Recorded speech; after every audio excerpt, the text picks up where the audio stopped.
The only way to make this a best-selling book is to do the process properly. Your role should be to open up every door possible. And he said, let the world close the doors you're not meant to walk through and walk through the ones that remain open. Your company is giving you an opportunity to learn, to grow, to test. I learned so much about digital and strategy working at Accenture that I could never have got from reading a book. Need motivation? Watch a top 10 with Believe Nation. Top 10, I got a top 10. Got my motivation high for my top 10. Gotta learn from the wise women and men. All my life, like 9 and 9. For my top 10, top 10, 9 and 9. This one's for my top 10. Hey, it's Evan Carmichael, and I make these videos because you are probably the most ambitious person in your circle, but you know you're capable of more, and you get that push by surrounding yourself with the best. So today, let's learn from one of the best, Jay Shetty, and my take on his top 10 rules for success. Enjoy. Okay, let's kick it off with rule number 1, protect your purpose. I realized that those 3 years, and I describe it this way in the way you said it, that the 3 years being a monk were being at school. And the last 7 years since I've left have been the exam. And I can genuinely say so far that every tool that I have tested from my monk toolkit works. And the biggest one, or most likely the most powerful one that I felt is, there's a beautiful verse in the Manusmriti I talk about in the book. And it says that when you protect your purpose protects you. And what I mean by that, and I will broaden purpose to mean what it needs to mean for anyone listening, you have to protect your strengths, your calling, your passions, your interests, your skills. You have to protect them like a precious jewel, because the whole world will come at you and tell you that it's not a jewel. The whole world will come at you and tell you that it's worth nothing. And if you don't protect it, it can't protect your value back. And most of us, as soon as we get questioned, we just chuck the jewel out.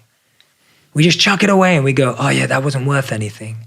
And then later on in life, you realize you threw away a precious jewel. So I love that verse, because that's what I was being tested to do. Is I was about to go sell myself short and just go back into the world that I came from and just chuck out that jewel, rather than like, hey, I learned all these things. I wanted to serve. I became a monk because I wanted to serve. How can I still serve? How can I not just throw that all out and pretend that it doesn't matter? And how can I apply the discipline and the mentality and all of the great skills? Because guess what? When, surprise, surprise, no one wants to hire someone with monk on their resume for 3 years. And that's what I had. Because they couldn't see the transferable skills. I had to see them. So they were thinking, oh, he's probably just going to be really quiet in the office, right? Like, what is he going to do? But I knew that quiet was intuition. I knew that quiet was solitude, not loneliness. I knew that quiet was the power, that ability to read things, to read in between the lines, to connect with people. Rule number 2, interpret time. Most of us are asking for things that aren't even clearly linked to what we are actually missing.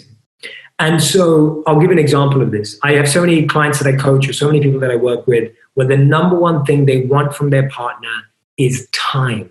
They're like, I wish my partner had more time. Brendan, I wish they just gave me more time.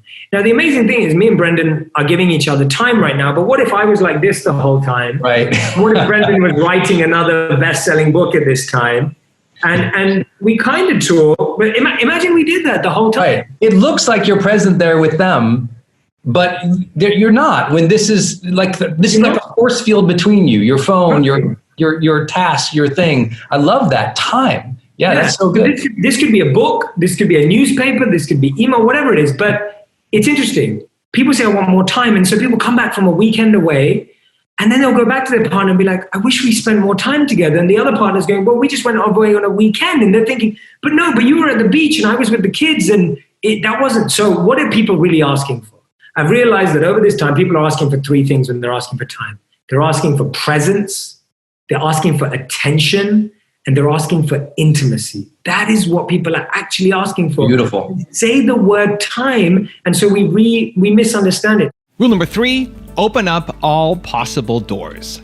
We truly have influence more than our environment. Our environment affects us for sure. It plants seeds and weeds into our life, but there is still a choice. And I think even if you feel there isn't a choice, simply by accepting that there is, it means you have a chance to get out of there. And I think that's what... Because if you don't accept that there is, then you're just going to stay stuck. Correct. Like there've been so many times in my life, and there's a beautiful quote from Edison. I don't think I said this last time, but if I did, it's worth repeating. He said that when you believe you've exhausted all options, remember this, you haven't. And the reason why I love that is your mind continuously feels stuck when it's tried the obvious. And that's why a lot of creativity and focus studies say that the first 10 ideas that come to your mind are never the most interesting. It's when you get into the 11th idea that you start breaking the pattern. And so if someone asks you, oh, what's your best business idea? Your first 10 ideas are probably not that innovative. And so the mind constantly gets stuck on that train, and you've got to keep reminding yourself that there is another door, there could be another pathway. I was thinking about a piece of advice so one of my closest spiritual mentors, who was in London, I knew him since I was probably like 12 and properly since I was 18. He passed away this year from stage 4 brain cancer. And he'd had brain cancer for about, I think like 4 years now. And so I hadn't really had a real interaction with him for the past few years, because every time I saw him, he wasn't fully functioning in his short-term memory. His long-term memory was there, but his short-term memory wasn't. And I remember speaking to him probably about 7-8 years ago and asking him the question. I said to him, I've got so many ideas. There's so many things I could do. Where do I start? And he said this beautiful thing to me. He said, you know what? Your role should be to open up every door possible. And he said, let the world close the doors you're not meant to walk through and walk through the ones that remain open. And what I realized is most of us are just not opening up enough doors because we think we only have the option of 2 doors. We look at life as binary, 0 and 1, 0 and 1, right? It's just this A or B, that, this or that. And I mean, I think you'd say this too about you and every guest you ever had on. I don't think life is ever this or that. It's like this, that, and maybe that, and that. And there's always a gap. Rule number 4, have a service mindset. Let's take that salesperson. The more time that person spends in empathy, their customer's pain, and what the customer's really looking for, the better they're gonna be received. Yes. So that service mindset always helps, because if you're thinking about, and this is what it comes, and I said this to my team when we were writing the book and everything that I was working on, I said, if I sit here right now and all I'm thinking about while I'm writing the book is being a best-selling book, then guess what? I'm now not writing the book. I'm now living in the future and I'm not living in the present. And so the only way to make this a best-selling book is to do the process properly. And I don't think, and this is what I do, and this is the only thing that's helping me, and again, I go through it all the time. After my first video went viral 3-4 years ago, I stopped creating because of the pressure that I wouldn't be able to live up to it. Wow. So I actually got scared because I was like, oh, well, what if the next video doesn't do as well? Everyone's gonna think I'm tanking. Like, you get into that self-doubt and and I got into that space where I was just Thank you for being honest about that. Yeah, no, really, genuinely, I didn't wanna make a video again because I was like, this video just got 40 million views. Like, how am I ever gonna beat that, right? And you get scared. I was like, I'm not putting anything out. I'm just gonna stop. And then I started to realize, I was like, well, now I'm not living in service anymore. I'm living out of ego and I'm living for feeling a certain way. And guess what? I'm not feeling better by not putting anything out. And actually, if I just serve more, I'll learn more. So the way I've made sense of it, and there's a verse in the Gita that explains it too, is that you have full control over the preparation, the process, and the practice. But you have no control over the potential result. But all of those 3 things are the result in and of themselves. Yes. And so if you get addicted to the process of writing, the practice of connecting with the right people who can help share your work, and like you said, I am focused on the process of making sure that the most people in the world have the opportunity to buy this book. But then if they choose not to buy it, I can't control that. But I can control making sure that it's in front of everyone and that I believe in the content.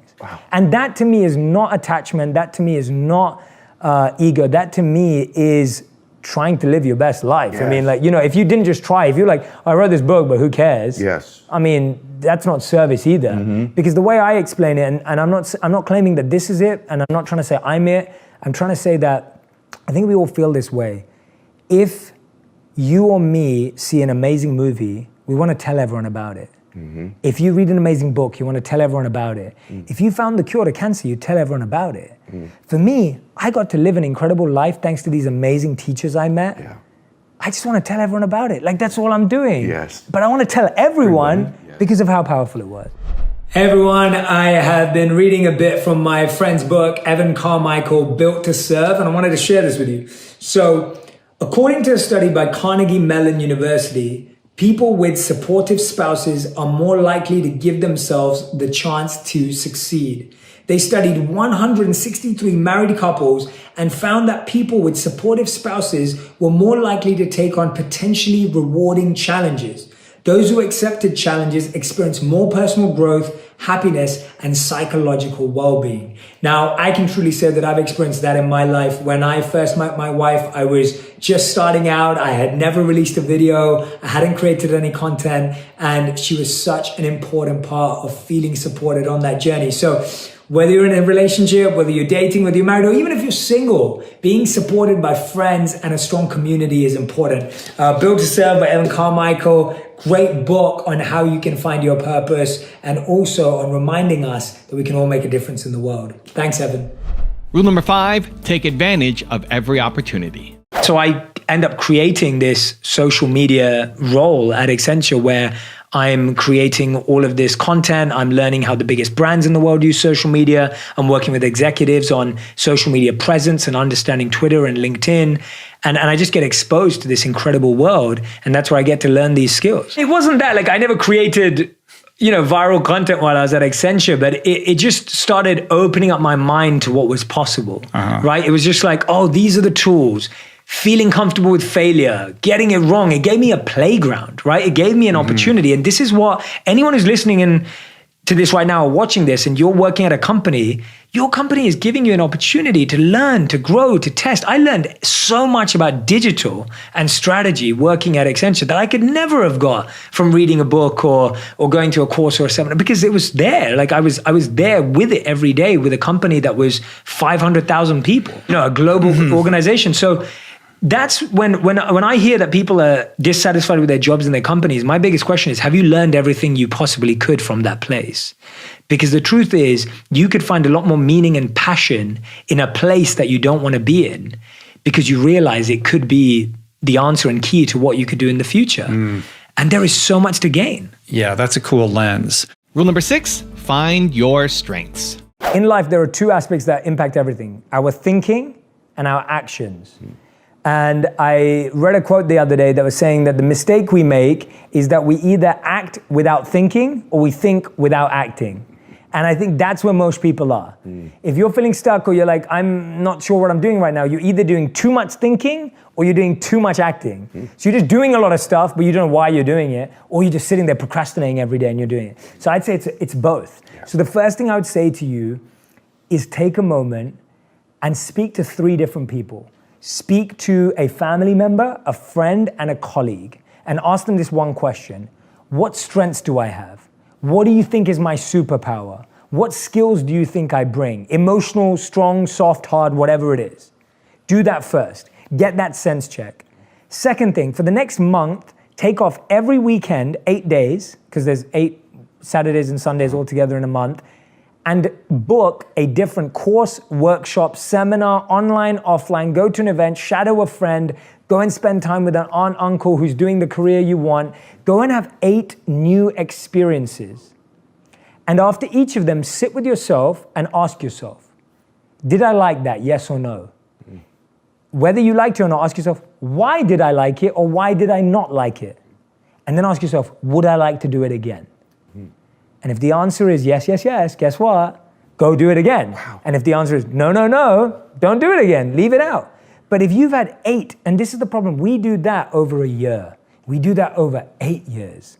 And that's why life feels slow and boring and lethargic and stuck. Yes. But it just, in the next 8 days in a weekend, just test 8 new things and you'll have just a great experiment. And the worst thing that will happen is you'll find 8 things that you don't like. But I guarantee you that even if you have a sense of that reflection in the beginning, and what I don't get why we don't do this enough is, we do it with food and movies all the time. Mm-hmm. Like Ed is such a kind man. Like, I got here slightly late because of traffic, and then he let me eat my lunch because I wanted to be full of energy. I need to find out where that place is because it's local to here. My team got it ordered for me. It was amazing. Good. And it's like, you know when you eat something, whether you like it or not. You know when you watch a movie, whether you like it or not. You know when you read a book, whether you like it or not. But why don't we ask ourselves after meeting people, completing projects, or going to places? Most of us keep meeting people that take our energy. Most of us keep going to places that drain us of our energy. And most of us keep working on projects that just disturb our energy. All you have to do is ask yourself, does this bring me alive? Why does it bring me alive? Really important to know why it works. And do I want to do it again? Rule number 7, expand your emotional vocabulary. I really believe, Brendan, that we have a very limited emotional vocabulary. So when someone says, we use 5 words, okay, good, bad, fine, right? Like, it's like, how's your day going? Okay. How's your week going? Good. How's that project? Fine, right? And so we don't even understand how we feel. So how's someone else going to understand how we feel? So what the emotional vocabulary by Harvard does is that it shows you the top word of, say, sad, and then it shows you almost an extension of what are you really feeling. When you're sad, are you upset? Are you offended? Are you disappointed? Are you disheartened? Are you heartbroken? There are so many more words. So this is what it means to think like a monk, where you diagnose how you genuinely feel, and then you clearly articulate that so that not only are you asking for the right thing, people really understand you. And that's one of the biggest mistakes in relationships. We don't really know what we're asking for. Rule number 8, entertain different ideas. Psychologically, we feel a sense of safety and security when we think people agree with us, right? That is just psychologically true, that we would rather avoid conflict and sit in a space where we agree, and therefore we have something called confirmation bias and the echo chamber, where we keep surrounding ourselves with thoughts and ideas that are similar and reaffirm our beliefs. Now, I think that you can have that and at the same time entertain ideas that you're not sure about yet. And so one of my favorite examples was MIT did this study where they asked people which person was more creative and innovative. And they showed 2 charts. One chart was employee A and the other chart was employee B. The chart for employee A, all of the people they knew each other and knew them back. So it was almost like a closed loop. And employee B, they knew lots of people who didn't know each other. And they found that people who have more people in their network who don't know each other are more likely to be creative and productive. Really? Why is that? Because they expose you to opposing ideas and they may counteract how you think. So one of my favorite examples of this is a conversation between Mark Zuckerberg and one of his mentors. So Mark Zuckerberg told this story at the Facebook headquarters a few years back. I wasn't there, I've seen it on video, and I'm sure it's available. And he talks about how when he was struggling with the direction of Facebook in 2009, he approached his mentor. And his mentor happened to be Steve Jobs. Wow. Pretty cool. Wow. Pretty cool. I wish. That's really cool. Yeah, it's so cool, man. And so anyway, so Mark Zuckerberg goes to Steve Jobs and he says, I'm struggling with the direction of Facebook. Remember at that time, Facebook was 5 years old. There was no fan pages, I don't think. I don't think there was no creators. I don't think there were fan pages. It was very much used by university students Still, at that stage. yeah. Like I think it was mainly like Ivy Leagues. College and kids still, College yeah. kids. And I don't even think it was international in a massive way. Very early days, and now we can't even think of that. But 2009, I mean, you know, you just about had the iPhone and just about had Instagram Crazy, and YouTube. man. So he went up to Steve Jobs and he said, you know, I'm struggling with the direction of Facebook. What do I do? Now, Steve Jobs at that time obviously was already the founder of one of the biggest brands on the planet, and obviously the brand still is.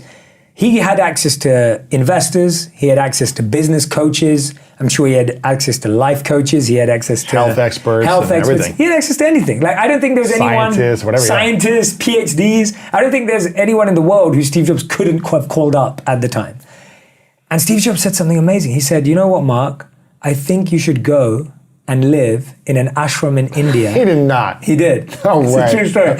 He goes, and when you go to live in the ashram in India, that's where, if you spend some time there, that's where you'll find your answer. Shut up. And Mark did it. No Mark way. went to the ashram. This is a true For story. how long? I believe he was there for, I've seen two online. I've seen two versions of the exact time he was there. I've seen some people said it was a couple of days or a week, or some people said it's a month. So I think it's hazy how much time he actually spent there. But he went. And he says that based on that experience, that's where he found the direction of Facebook, to be connecting people. Now, the reason why I love that story is because it's the unobvious, alternative, random connection. And when Harvard did a study of 3,000 executives, they looked at and asked them, what's the number one skill for being a good leader? And a lot of people would say communication. A lot of people would say vision, strategy, humility. And the number one answer that they got from 3,000 executives was the one word, which is called associating. And what that means is the ability to spot patterns where everyone else doesn't see them. And that's the connect, that real leaders can spot patterns and connections in anomalies. So most people will be like, what has an ashram got to do with a tech platform? Right. But that is where you expand your mind to find answers that you never expected. Rule number 9, dedicate yourself to the process. I think in our limited mindset, sometimes we think that detachment means indifference, or detachment means disconnecting. And actually, detachment means, and I quote this incredible writer where he said that detachment doesn't mean that you own nothing. Detachment means that nothing owns you. And when you look at detachment through that lens, it means, can I use everything that I have for a higher purpose? Can I use it and engage it rather than be consumed and used by it? Now, granted, that's a very high platform to live on and it's not easy. But the point being that detachment is not indifference. That detachment doesn't just mean, oh, I don't want anything to do with this. It's actually, how can I use this for more than what it's being used for right now? And that's what's known as, by Rupa Goswami, he quotes probably about 500 years ago, he created and coined a term called yukta vairagya, which means using everything for a higher purpose.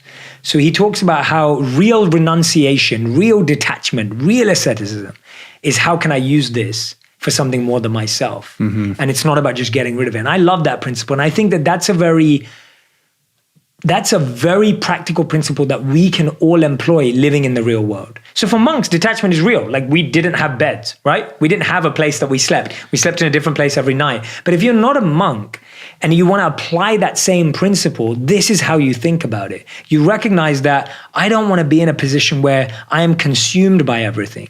Another addition to detachment is detached from the result, focused on the process. That's another definition in the Bhagavad Gita, that you're not attached to the fruits of your labor, but you're completely committed to the labor, the process itself. And that's something that we miss so often, that we think being detached means not caring about what happens. Actually, it means caring about the process and not caring about the result. So when we're talking about writing a book, and you've written books, and when you're writing a book, if you're writing a book and all you're thinking about is, how many copies am I going to sell? Now you're not going to write a good book. No, you're dead out of the gate. Totally. You're dead straight away, because all you're thinking about is, how many copies am I going to sell? Is this going to rank? If that's what you're thinking about, you're now not present, which means you're not going to write a good book. Whereas if you were dedicated to the process, the result is a given. The result's a natural end to dedicating to the process. And rule number 10, the last one before some very special bonus clips, is have fun. Okay. Wow, there's so much choice. How does anyone decide what pasta to eat? Hey, how's it going? Whereabouts is your pasta? Sorry? Pasta? Pasta? Yeah. What are they called? Packed tomatoes, like boxes. Tomato boxes? That makes sense, right? Oh, here we go. Chopped tomatoes. Strained, not strained. Do they have to be strained? I have no idea what to do. Oh, man. Should we just buy one of each? Now I've got a special bonus clip that I think you're going to enjoy. But before that, it's time for the question of the day. I want to know, what was your single biggest takeaway from this video and your plan of action for the next week? When you just get inspired, you watch a video, you get motivated, amazing. The science says you have a 35% chance of actually doing something, actually following through. That, Believe Nation, is not enough. That is not you, not now, not anymore, not today. But when you get inspired and then you create a specific plan of action for what you're gonna do, that number jumps to 91% chance of you following through. And when you commit publicly to others, like leaving a comment in this video, it jumps to 95%. So the question of the day is your single biggest takeaway from this video and your plan of action for the next week. Put it down in the comments below, and maybe next week I'll profile you. When we talk about, there's a beautiful statement by David Lynch, who's movie producer and a deep meditator. And he says that prayer is how you talk to God and meditation is how God talks to you. Ooh. And whether you believe in God or the universe or spirit or divine, whatever it means, the point is that there is a dialogue and a conversation. So prayer is like you're speaking, you're saying, here's what I want. Here's how I feel. Help me, yeah. And meditation is more receiving. Receiving, yeah. And so I love that statement because I think it makes it very clear that we have to have a dialogue with the universe. We have to have a dialogue with people in our lives. We have to have a dialogue, and there's both giving and receiving. So when I talk about hearing in between the lines, the best example I can give you, Lewis, is let's take a look at you and your relationship and mine and my wife's relationship. One of us is always traveling. Yeah. So you travel, your partner travels, I travel, my wife travels. Sometimes we're missing each other. Imagine you've got really busy and hectic. Do you think, and anyone listening or watching, you can ask the same question. If you were really busy and hectic and stressed out, do you think your partner feels comfortable to tell you how they feel and get your attention? If I'm busy, stressed out, overwhelmed, will my partner tell me how I feel about themselves or about... Yeah, do you think they would feel confident to be like, Lewis, I need to tell you something really important? I don't think they would. They wouldn't. Yeah. They really wouldn't, because... They don't want to stress you out more. They don't want to stress you out more. You're not present, all these things. Exactly. So, exactly that. And so what happens is, when you're still, your mind and body actually get to speak to you and give you signals of how they feel. And so when you're still, that's when you notice that ache in your foot that you haven't noticed for a month. Sometimes when you slow down, that's when you get sick, because your body wasn't allowing itself to be sick because you were pushing it to get through stuff. And so just like your partners can't communicate with you until you slow down, your body and mind can't communicate with you until you still. And so there's a beautiful Buddhist teaching that says what movement does for the body, stillness does for the mind. And so when we find that space, stillness, and solitude, you really are able to hear your deepest desires and challenges, your physical pains and areas of growth. It's one of the reasons why when people meditate, they feel sleepy afterwards and they think they're doing it wrong, but actually they're doing it right. Meditation just told you needed more sleep. You need to rest. Yeah, meditation was just a signal. So sometimes when I meditate with people that I'm coaching, it's like pass out. Yeah, some of them will be like, "Oh, I'm so sorry. I'm so sorry, Jay. I'm just feeling so tired." And I'm like, no, did sleep, the rest. Yeah, that's what your body's telling you, because you finally listened. And some people are like, "Oh, Jay, I feel so energized." And I'm like, yeah, because you allowed yourself to be in line with your body, and now your body's saying that you feel energized. At 18, I was really fortunate when I met a monk.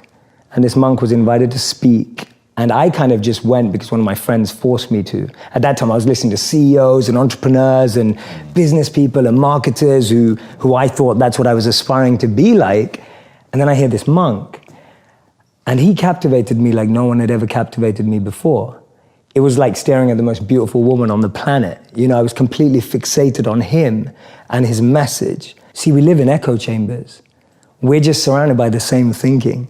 How often do you bump into a monk? You know, it just doesn't happen. No one has a dinner party and goes, "Oh yeah, we just invited the monk, you know, from town," like the local monk. Like no one ever does that. And so we meet people who are just like us most of the time. And we talk about this in business all the time. If you want to be a billionaire, spend time with billionaires. If you want to be a millionaire, spend time with millionaires. If you want to be a tech startup, spend time with, you know, that's the common rhetoric that we hear all the time. But what if you want to find purpose and master the mind? There's no one better than a monk who's mastered the mind. So for me, the first step is just opening yourself up to new experiences and new role models. Because most of us can't see ourselves in people, so then we try and fit ourselves into the boxes that we do see. And I mean, there's this beautiful quote that I've been saying it everywhere, and I wish I wrote it, but I didn't. So it's by a philosopher and writer named Cooley. And he said that today, I'm not what I think I am. I'm not what you think I am. I am what I think you think I am. Right? And just let that blow your mind for a moment. It's a It's so powerful. I'm not what I think I am. I'm not what you think I am. I am what I think you think I am. So we live in this perception of a perception of ourselves. Hence, my identity is made by what my parents think I should be. My identity is made up by what my college or university thinks I should achieve. While you're living in that bubble and that echo chamber, getting to what you really want to do is impossible, because maybe that just doesn't fit. And I think so many people feel that way today, that they don't fit into the current education system. They don't fit with the 3 or 4 or 5 careers that you're taught exist. So that process of self-excavation and actualization first requires being exposed. You can't be what you can't see. If I never saw a monk, I would never have wanted to be a monk. If I never meet a billionaire, I wouldn't want to be one, because I wouldn't know what that feels like. I don't know what it looks like. I don't know what it takes. And I think that's the biggest challenge of our society, that we're not exposed. So that's the first step, being exposed to unique experiences and role models.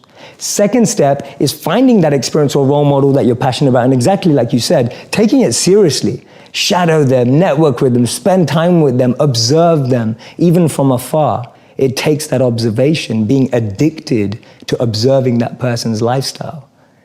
And then the third step is going yes or no. Does that work for me? Not everyone who's going to go off and become a monk is going to feel like the way I did, and that's cool. But not everyone is going to go and follow and shadow a billionaire and go, that's exactly the lifestyle I want. They may want the result, but do they want the hard work that goes with it? And so for me, that's the third step. It's observing, focusing, shadowing, getting as close to the process of that individual, and then going yes or no. Do I want that process? Not do I want the result? Everyone wants to be that monk who's fully enlightened, can walk through, has an incredible aura that people just gravitate towards.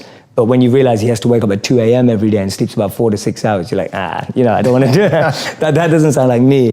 How many of you have a crazy dream or a crazy goal? I want you to write out in the comment section, what is your crazy dream? The dream that keeps you up at night is the real dream you should be chasing. But to chase that dream, to find that dream, to make that dream a reality, you need a strategy, right? A dream without a plan is just a wish. Tony Robbins said that, right? A dream without a plan is just a wish, right? Without a strategy, without a guiding philosophy, without guiding principles, without actually creating a clear plan. I used to have this economics teacher, and I want you to think back to school as well. Maybe you had one. I remember this economics teacher. He walked in to the classroom, and the first thing that he wrote on the board, he didn't even tell us his name. We didn't even know who he was.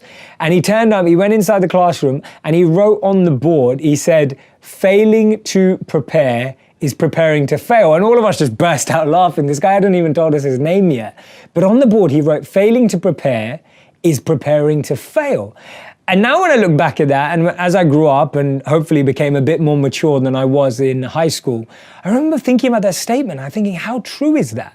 That when you're not prepared for something, you miss out on unbelievable opportunities. Now, I'm not saying good things don't happen spontaneously. Sometimes things happen by chance, randomly, etc., with a reason. But when you're prepared, you can capitalize on things in a huge, huge way. Play to your own element. Don't try and perform someone else's expertly. So in modern terminology, or how would I say that, is don't waste your time. Steve Jobs, don't waste your time trying to live someone else's life. Don't be trapped by dogma. Focus in on your own strengths, your own element, what you have to offer. Don't get lost in trying to become like someone else or pretend to be someone else.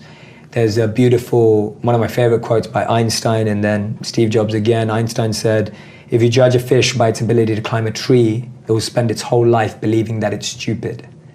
And too many of us are fish trying to climb a tree. Too many of us are monkeys being taught how to swim. Too many of us are lions being taught to live like cats. We're not getting to live in our element. So my second piece of advice is live in that element that you've naturally been given. Don't try adopt another. We've all got a special genius inside of us. It was Steve Wozniak and Steve Jobs, this conversation. Steve Wozniak, for those who don't know, is the tech guy behind Apple. He practically invented the technology and the software and everything. So Steve Wozniak looked at Steve Jobs and he says, this is in Walter Isaacson's biography of Steve Jobs. Steve Wozniak looks at Steve Jobs and he says, what do you even do? He said, you're not a coder, you're not a designer, you're not a marketer, and you're not an engineer. What do you even do? Imagine challenging Steve Jobs. And Steve Jobs replies, he says, musicians play their instruments, I play the orchestra. That is the most deep understanding of one's role in life and not getting lost in other people's identities and perceptions of you. Steve Jobs knew that he wasn't a marketer, he wasn't an engineer, he wasn't a coder, so he hired all of those.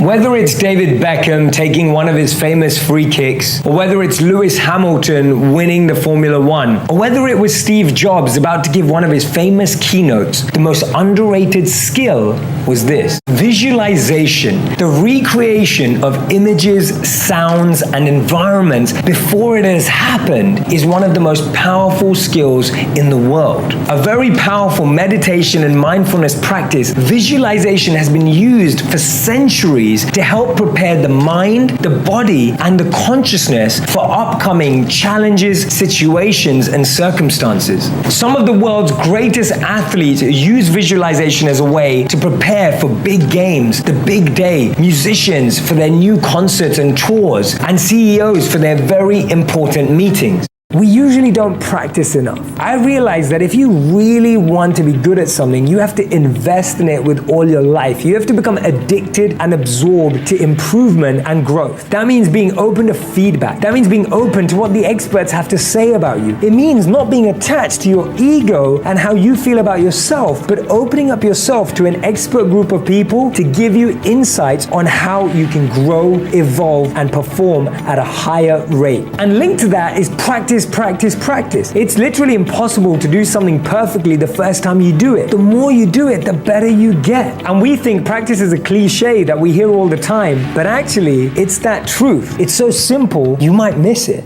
Did I miss something here? What happens in society is that we're clouded by the noise of family expectations, the noise of our parents. I grew up in a family where you could either be a doctor, a lawyer, or a failure. Those were my three options. Anything else would just count me as a failure, right? I'm standing up here in front of you all as a failure. We focus so much on life in what we want to be, as opposed to who we want to be. We've always been told that life and jobs and careers are like boxes and containers. There's only a finite number of options. You can decide right now that I don't want to be defined by this box. I don't want to be defined by this container. I don't want to feel that if only I live in this container, then I'll be able to be successful. Fred Smith was an undergraduate at Yale University in 1965. As part of his coursework, he wrote an economics paper exploring the transportation of goods in the United States. It's how things get delivered to you and me. He found that shippers were transporting large packages and items either via truck or through passenger airplanes. He thought he had a more efficient method. He wrote a last-minute paper, as you do, about how a company transporting small items via a plane would be a much better business model. Because he was rushed, he never really got around to explaining in the paper how that company would run, and he ended up getting a C. The funny thing is, he still didn't give up, and in 1971, he actually launched the company he was speaking about. But within 3 years of founding the company, Federal Express, as it was called, was actually on the verge of bankruptcy. They were losing over $1 million a month. That was because of rising fuel costs, competitors in the same market, and at its zenith, it was only worth about $5,000. Smith even made a final pitch to General Dynamics, hoping for more funding, and it was rejected. Most people at this point probably would have just shut down. Rejection, the grade C, losing $1 million a month. But Fred Smith had different ideas. Smith actually ended up flying to Las Vegas that weekend with all of what the company had, the $5,000. The Monday morning after, the company had $32,000 thanks to his blackjack skills. That money made it possible to cover fuel costs for just a few days more. Soon after the company was able to raise significant funds, he went around to multiple places to find sponsors, investors, people that believed in what he was trying to achieve as a service. The amazing thing is that he was creating a company that we all know today. It's called FedEx. It now operates in over 220 countries and has an annual revenue of over $45 billion. The interesting lesson that we can learn here is that there were countless occasions in Fred Smith's life where he could have said, that's it, it's not working for me. He could have stopped when he got that C for the paper. He could have stopped when he was losing $1 million a month. He could have even stopped when he finally only had enough to just last a few more days. But he believed in his vision. He had belief, he had conviction about his idea and the process and the service that he was creating. And that's the lesson here. If you really want to achieve something, you'll find a way. And if you don't, you'll find excuses. I noticed in your videos that you ask a lot of questions. And I would imagine that's something that you intend to do. Yeah, I believe that the answers come from within and we're not asking the right questions. I feel we're always looking for the right answers, not the right questions. And the biggest companies that we respect today, the biggest organizations, all came from trying to answer a question. It all came from trying to solve a problem or a question that we were able to identify. So my work comes from a very simple study that I read that said the most successful people in the world choose education over entertainment. And the most unsuccessful people in the world choose entertainment over education with their spare time. So my mission has been, how do we spread wisdom at the pace people want entertainment? And to me, entertainment allows you to populate the thought with your own brain. Like when you watch a character or a superhero, you can watch it from your own lens. The movie may have morals, it may have values, it may be talking about good and evil, but the movie's not deciding for you. The movie allows you a space to create and imagine and grow. So for me, that's what I want my content to do, is give people a space to populate themselves, see themselves in the characters that I'm presenting, see their own situation, and be able to come to their own conclusion. So for me, my 3 E's are element, environment, and energy. Everyone has an element that they thrive in.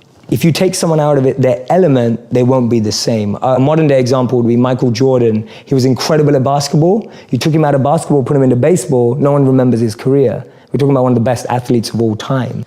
Your environment is the environment around you. You can take a fish out of water and give it a beautiful mansion and a Bentley and all the money in the world, but it will die. And that's what we are, like our environment. Everyone needs an environment which they thrive, which we have to craft. Your boss, if you're at work, is never gonna ask you, hey, what environment do you succeed in, right? Like, that never happens. So we have to create an environment where we thrive. And then finally, it's energy. Some of us love high energy environments, high pressure. Some of us succeed in low energy environments and low pressure. Figuring out your energy and the frequency on which you operate best will help you thrive as well. So for me, those are the 3 E's to really create a thriving environment. Know your element, know your environment, and know your energy. And so at all times, if I see anything going wrong, I'm going, is my element out of alignment? Is my environment out of alignment? Or is my energy out of alignment? And that's a great 3-question test you can do to yourself when you don't think things are going right. And all you have to do is bring that back into alignment. I think Mark Zuckerberg said it brilliantly at Harvard. He was saying that finding your purpose isn't enough. You have to help other people find theirs. And I know you're passionate about this. Whatever that definition is, but it has to lead everyone. So whether I meet a celebrity, an entrepreneur, or whether I meet someone who's starting out, I'm always asking them the question, how can you use what you have to make a difference in the life of other people? Because if you start there, everything else will work out. But if you're starting from the point of what am I gonna get, then you're always gonna feel disconnected. And I see that. I see people who live like that and feel pain in their lives every day. I see that. It's not like some conceptual philosophy. We see it. I see people who are only in it for themselves and they feel disconnected, dissatisfied every single day. And then you see the other extreme where people are just trying to give too much, more than they even have themselves, and they also feel disconnected. And again, and they have nothing at all. And they have nothing at all, right? So we know, again, attachment and aversion, 2 sides of the same coin. So we want to be in that dynamic balance of growth, but always to give. So I always think, how can I go 3 steps deeper so that I can move 3 steps forward so I can give 3 times as much, right? That's always my mentality. How do I go deeper to go more forward to give more? And if I can get those 3 in action for that reason, see, it's all about the reasoning. You can do anything you like, but it's why are you doing it? We know that. We all feel that rejection kills dreams. We all feel that failure kills dreams. We all feel that people kill dreams. You can't kill my dreams. But actually, there's 4 words that we say in our heads to ourselves that genuinely have destroyed more dreams than all of those things put together. Those 4 words are, what will people say? What will people say? How many times have you stopped yourself from doing something because you're scared of how people will react? How many times, out of the fear of someone else's opinion or criticism, have you stopped yourself from doing what you believe in? How many times has someone's perception or perspective stopped you from living your potential? No matter what you choose to do, there will always be people who find fault with it. There will always be people who criticize, complain, who try to bring you down and tell you that what you're doing isn't right. Haters gonna hate. It's crazy that we give up what we most want in life just based on people's opinions. And the crazy thing is, if we're living for other people's opinions, we'll never be right. There'll always be someone with something that they won't agree with. And this is why it's so important that we work with our own conviction. We work on what matters to us. It was Aristotle who told us that there were only 3 ways to avoid criticism. Do nothing, say nothing, be nothing. And I'm sure none of us want that of our future. When we die, our lifeline does this, right? It looks like this. When you're living, your lifeline's doing this. Notice how that connects with our real experience of life. Real life is ups and downs. Stagnant life, death looks like this. Being an entrepreneur looks like this. One's living, one's dead. You choose. When I saw that and I started to visualize that, I realized that every time I failed, every time things went wrong, every time I chose to risk to live my passion and things didn't work out, and they don't work out, even now they don't work out. And when I analyze the lives of entrepreneurs and look at how things haven't worked out, I just remind myself, that's living, that's not. I'd like you to fast forward to 70, 80, 90 years old, right? Fast forward in your mind to that age, 70, 80, 90, 100, 110 if you're really optimistic, whichever one it is. And I'd like you to write down what will be the things that you'll regret that you didn't do.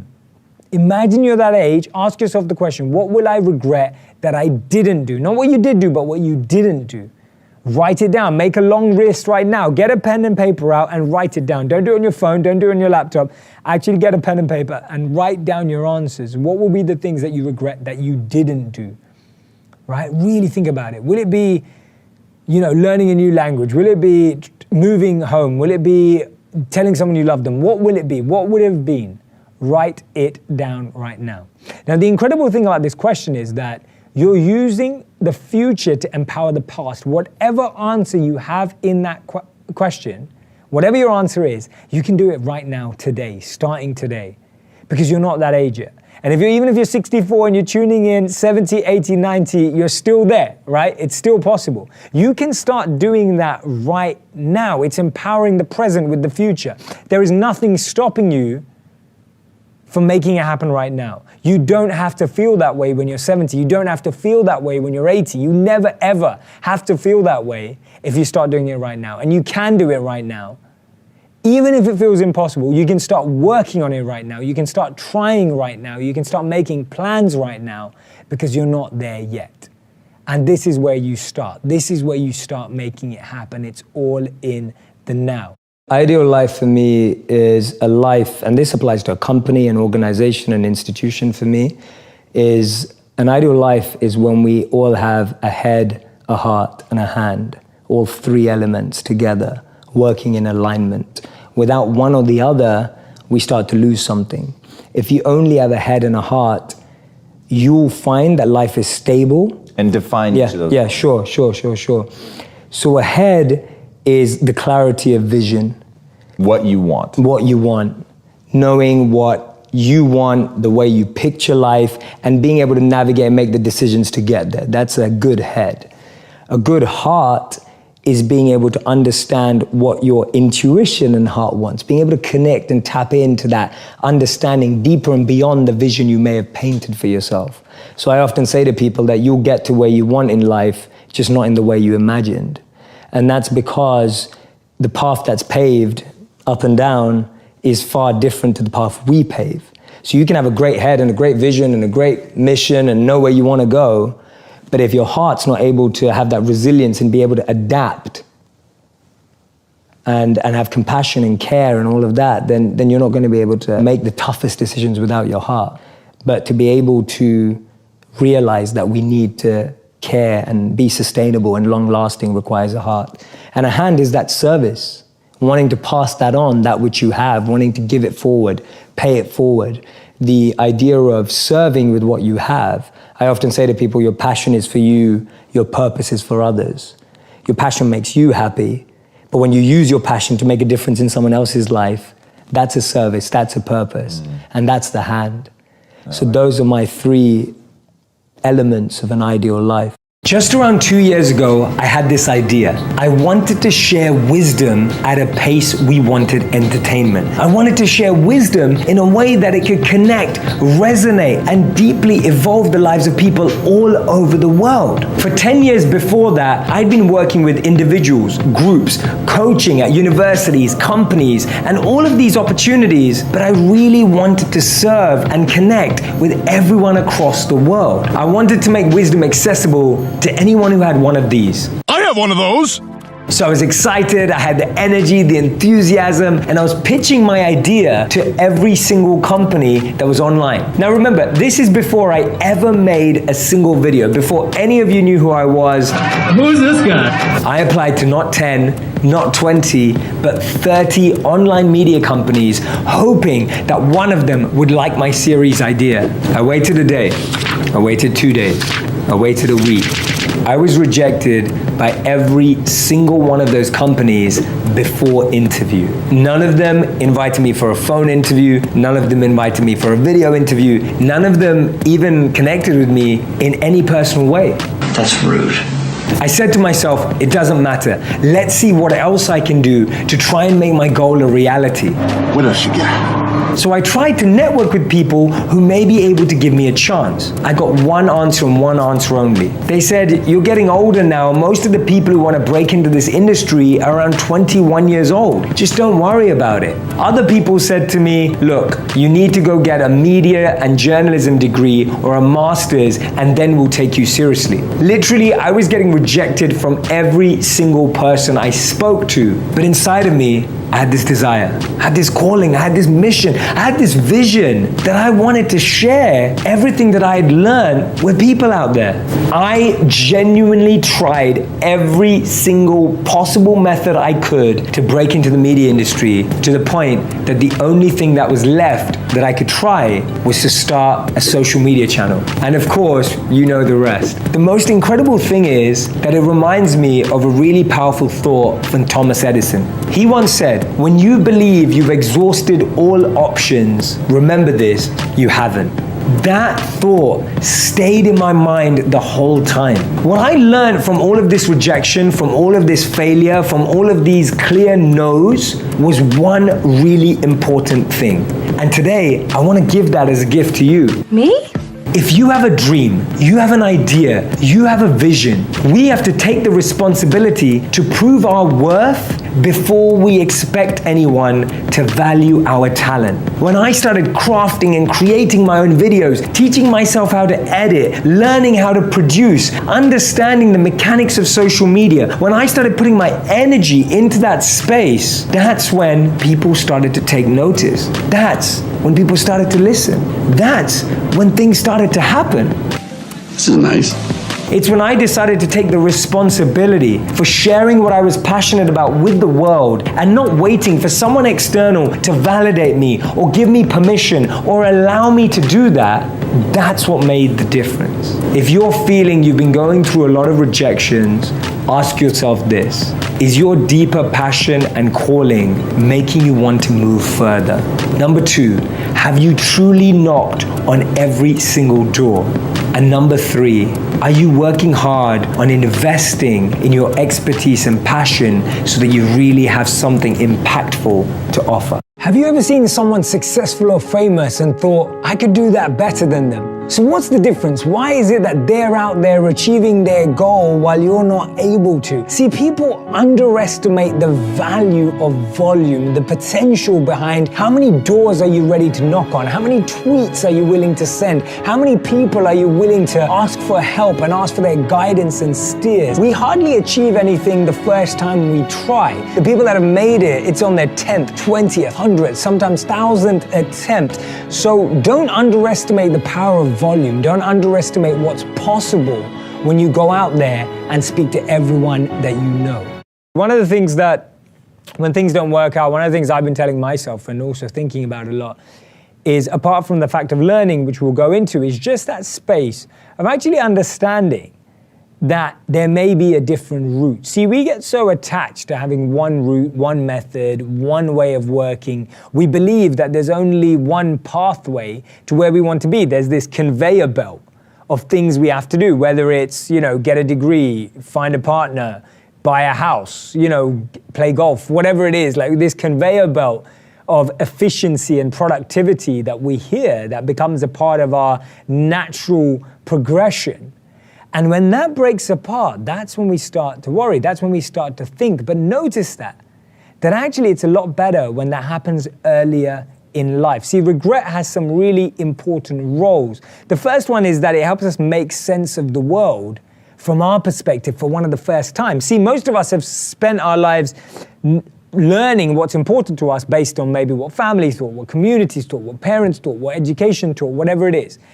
When you start regretting something, when you think you did something wrong, when you start thinking that I could have done something differently, you're making sense of the world from your perspective. It's crazy how powerful this is, right? You're starting to make sense of the world from your perspective. The second thing is, it allows you to avoid future negative behavior. If you knew you regretted something, I guarantee you, write it down right now. Right? If you regret something, write it down right now, because it will teach you so much in the future. And you've got to write down the lesson you learned now. Otherwise, next time when you think you're making another tough decision, you're going to say to yourself, oh, what did I do last time? How did I not make myself regret that? And then you're going to be upset. You're going to regret that you didn't write it down. So write it down right now. If you're a musician, serve. If you're a coder, serve. If you're an orchestra leader, serve. If you're a entrepreneur, serve. Like, make your life about service and helping other people, not just to feel good, but make that the reason why you do what you do. Don't make that what happens because you have money.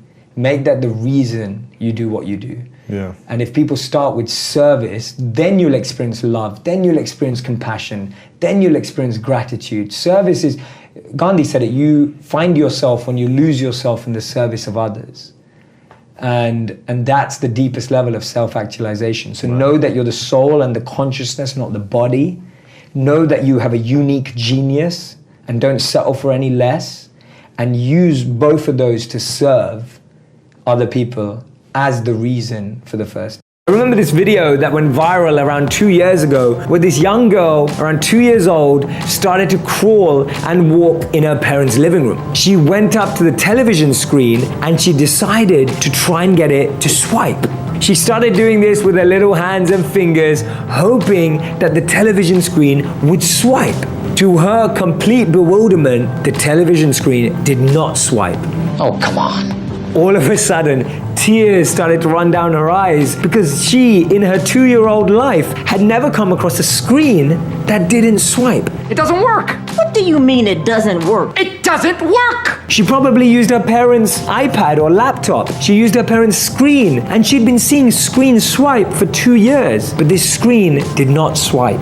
In 2 years, she had developed a belief that every screen in her life swipes. Imagine if in 2 years she was completely conditioned to believe that every screen swipes, how quickly we all become conditioned in 2 decades, 4 decades, 6 decades, or even more. They say that the biggest challenge today is not simply to learn, but to learn, unlearn, and relearn. Wait, what? So I want you to think about in your mind the one habit that you want to change. Now, if you truly want to change a habit, psychologists and researchers say it will take anywhere from 21 to 90 days. If you want to change anything in your life, you have to start with a small step, but make it a big priority. One of the biggest mistakes people make is they try to make big changes and make them a small priority. I had it backwards. Albert Einstein famously remarked in a conversation with Werner Heisenberg, he said, you know, in the West, we've built a beautiful ship and in it, it has all the comforts. But actually the one thing that it doesn't have is a compass, and that's why it doesn't know where it's going. This paradox of our times was propounded by the Dalai Lama when he said we have wider freeways but narrower viewpoints. We have taller buildings but shorter tempers. Will Smith said that we spend money we haven't earned on things we don't need to impress people we don't like.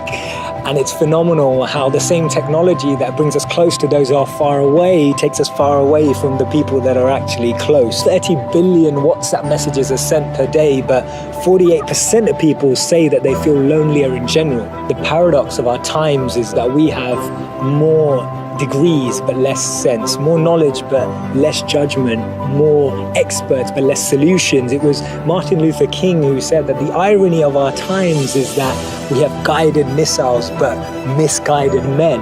Have you ever found it perplexing that we've been all the way to the moon and back, but we struggle to start a conversation across the road or across the train? And it's amazing that Bill Gates was known as the top earner in 2015 with a wealth of 79.2 billion, but 1 in 4 CEOs claim to be struggling from depression. Do we actually thrive off this paradox? Is it that this paradox actually makes the media interesting? It's what makes journalism interesting. It's what makes politics interesting. It's what makes television interesting. Is this paradox actually what we feed off and what we live off and what we talk about and discuss in our circles?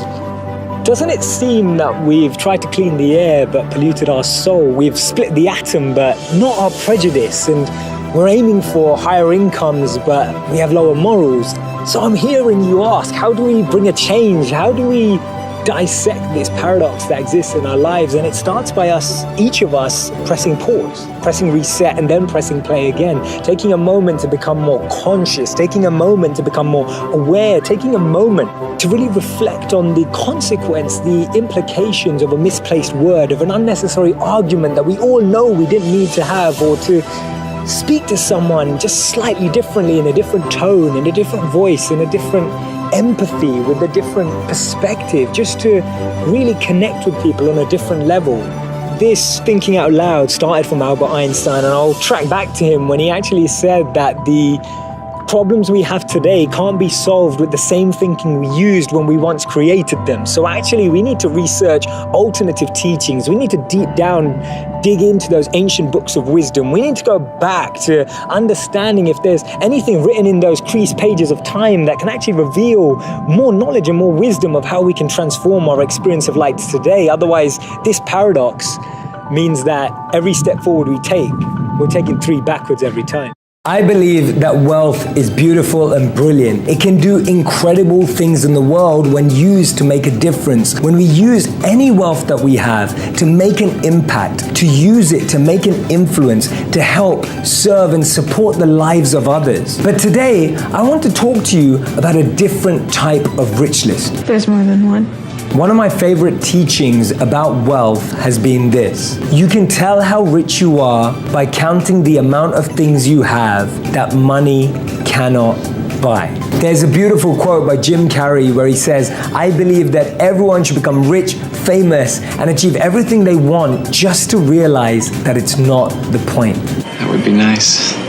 Real wealth, inner wealth, fulfillment, satisfaction, meaning, and purpose is a rich list that every single one of us can have and be on. I want you to take a moment to make a list of the things you have that money cannot buy. Maybe it's a beautiful family. Maybe it's an incredible partner. Maybe it's a passion and a drive that you've recently found and discovered for yourself. Maybe it's a recent experience that you had that wasn't really about where you were, but more about who you were with. and what you were thinking about. The reason why I'm focusing on this rich list is because this list is something we often forget. It's not on the front page of a magazine. It's not inside the newspapers. It's not on the list online. But this list is one that you can look at every single day to remind yourself how fortunate, how grateful, and how incredible your life truly is. So I quit my job, comfy corporate job, doing really well for myself. And I'm trying to get into media, and so I'm writing to every big media company before my videos and saying, please give me a job. Like, I'll come in at like a video journalist salary. I was looking at salaries that were like a quarter of what I made. I was like, I don't care about the money. I want to make videos and I want to spread a message. I'm getting rejection email after rejection email saying, Jay, you never studied media. Jay, you have no background. Mm-hmm. So I'm getting rejected by all the biggest companies. Business Insider, HuffPost, The Economist, Wired, you name it. I've got all the emails. And then I try and network with the editors of these magazines. So I find out where they are, I go to the events, I try and talk to them. And they're like to me, hey man, you're like 28 years old. Why do you want to do this? You make more money right now, hang in the corporate world, do it as a hobby. I remember running after one of our biggest news anchors in England called Jon Snow. And he rides a bike around London, but he's huge. He's on Channel 4, one of the biggest broadcasters for us.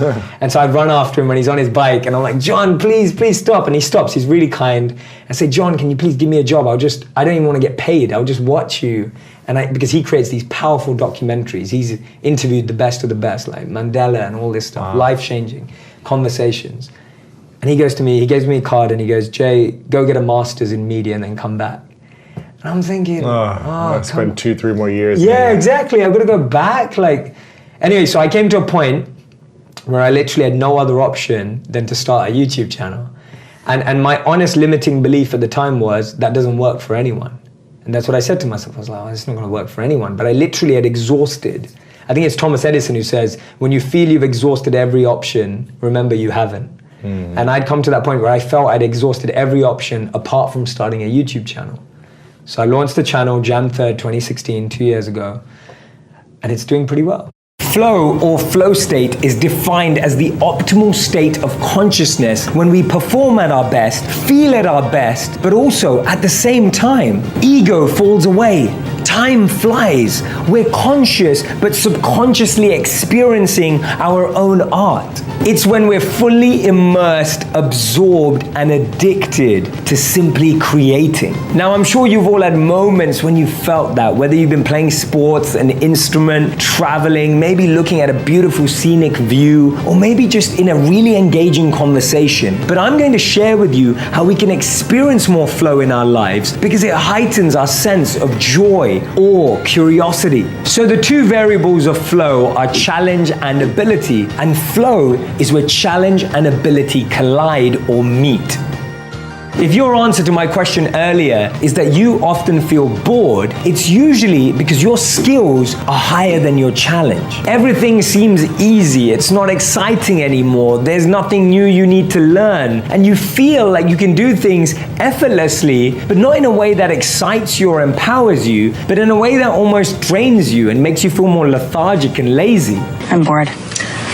But let's say you're feeling more stressed. Let's say you're feeling anxious. Let's say you get nervous often. That's usually because the challenge is greater than our skill. The challenge has become so high, it feels like this massive mountain that we're trying to climb, and we feel like we're completely carrying the biggest weight on our shoulders, and therefore we're feeling the pressure, feeling the strain, feeling that stress. In each of these scenarios, what you're seeing is a disconnect between your challenge and your ability, which is either causing stress or boredom. And there's a really, really simple solution. If you're feeling bored because your skills are higher than your challenge, what you need to do to make life abundant, exciting, thrilling again is raise your challenge. Try new opportunities, go into new arenas, be in new environments, meet new people. What that will force you to do is make you raise your challenge, which allow you to grow, allow you to thrive.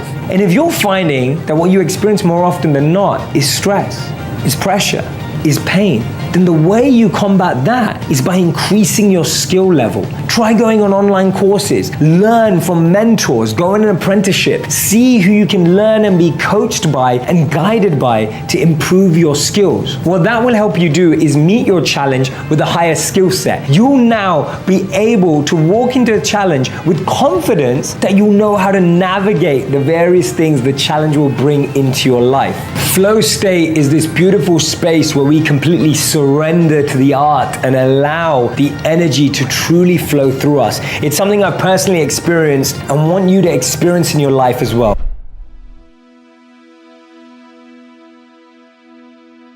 If you want another amazing video highlighting excellence in the Indian community, check it out right there next to me. I think you'll enjoy it. Continue to believe, and I'll see you there.